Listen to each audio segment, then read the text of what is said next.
ഈ ഒരു കർമ്മ പദ്ധതി എങ്ങനെയായിരുന്നു? പ്രത്യേകിച്ച് ഞാൻ നേരത്തെ സൂചിപ്പിച്ചതുപോലെ പടിപടിയായുള്ളൊരു വളർച്ച സ്വപ്നം കാണുമ്പോഴും വളരെ മികച്ച ഒരു ജമ്പ് ഈ പട്ടികയിൽ നടത്തി എന്നത് വലിയ തോതിൽ സന്തോഷവും ഒപ്പം തന്നെ വരാനിരിക്കുന്ന വ്യവസായ കുതിപ്പിന്റെ ഒരു സൂചന കൂടിയായി മാറുകയാണ്. മിനിസ്റ്റർ,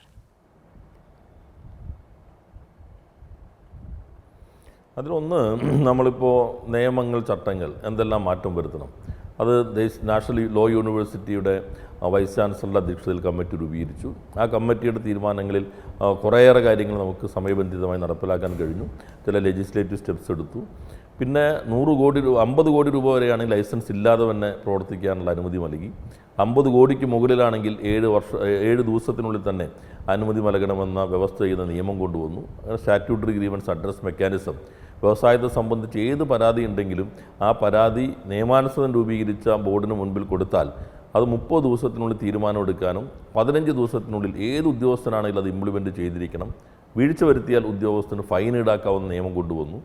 പരിശോധനകൾ വിവാദമായിരുന്നു കേരളത്തിൽ. ആ പരിശോധനകളെല്ലാം സെൻട്രലൈസ്ഡ് ഇൻസ്പെക്ഷൻ സിസ്റ്റത്തിന് കീഴിലേക്ക് കൊണ്ടുവന്നു. അങ്ങനെ വ്യവസായ സംരംഭകരുമായി നിരന്തരം ആശയവിനിമയം നടത്തി. ലാൻഡുമായി ബന്ധപ്പെട്ട ചട്ടങ്ങളെല്ലാം നമ്മൾ വളരെ സിംപ്ലിഫൈ ചെയ്തു. അതോടൊപ്പം തന്നെ കിൻഫ്ര, KSIDC പാർക്കുകളിലെ ലാൻഡിലും പുതിയ വ്യവസ്ഥകൾ കൊണ്ടുവന്നു. മറ്റ് വകുപ്പുകളുടെ എല്ലാം തന്നെ ഡിജിറ്റലൈസേഷൻ, അതും ഇപ്പോൾ റവന്യൂ, ഫുഡ്, ആ വകുപ്പുകളെല്ലാം തന്നെ ഈ അംഗീകാരത്തിൻ്റെ പട്ടികയ്ക്കകത്ത് വന്നിട്ടുണ്ട്. LSTയും നല്ല രീതിയിലുള്ള കുറേ നിലപാടുകളെടുത്തു. അപ്പോൾ എല്ലാ വകുപ്പുകളിലും മാറ്റം വരുത്താൻ നമുക്ക് കഴിഞ്ഞു. അതിലേറ്റവും പ്രധാനമായി നാം കാണേണ്ടത് ഈ റാങ്കിങ്ങിൻ്റെ ഒരു പ്രധാന കമ്പോണൻ്റ് എന്നുള്ളത് ഫീഡ്ബാക്കാണ്. ഞങ്ങളിത് ചെയ്തു എന്ന് നമ്മൾ സബ്മിറ്റ് ചെയ്താൽ ചിലപ്പോൾ നേരത്തെ നമുക്ക് കുറേ കാര്യങ്ങൾ ചെയ്യാൻ കഴിഞ്ഞിരുന്നു.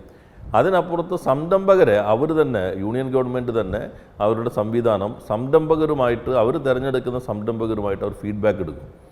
ഓരോ പരിഷ്കാരങ്ങൾ എങ്ങനെയാണ് എന്നത് സംബന്ധിച്ച് അവരൊരു ഫീഡ്ബാക്ക് എടുക്കും. ആ ഫീഡ്ബാക്കിൽ എപ്പോഴും കേരളം വളരെ മോശമായിരുന്നു. നമ്മൾ ചെയ്താൽ പോലും നമുക്ക് കിട്ടുന്ന ഫീഡ്ബാക്ക് മോശമായിരുന്നു. ഇത്തവണത്തെ ഏറ്റവും മെച്ചം സംരംഭക സമൂഹത്തിന് അനുഭവേദ്യമായത് അത് ശരിയായ രൂപത്തിൽ ഫീഡ്ബാക്കിലും പ്രതിഫലിച്ചു എന്നുള്ളതാണ്. ഏറ്റവും നല്ലൊരു അന്തരീക്ഷം കേരളത്തിലുണ്ടെന്ന് സംരംഭകരും ഈ ഒഫീഷ്യൽ സർവേയുടെ ഭാഗമായി അവരും അഭിപ്രായപ്പെട്ടു. അപ്പോൾ ഇതെല്ലാം ചേർന്നപ്പോഴാണ് നമുക്ക് ഈ മികവാർന്ന സ്ഥാനം ലഭിക്കാൻ കഴിഞ്ഞത്.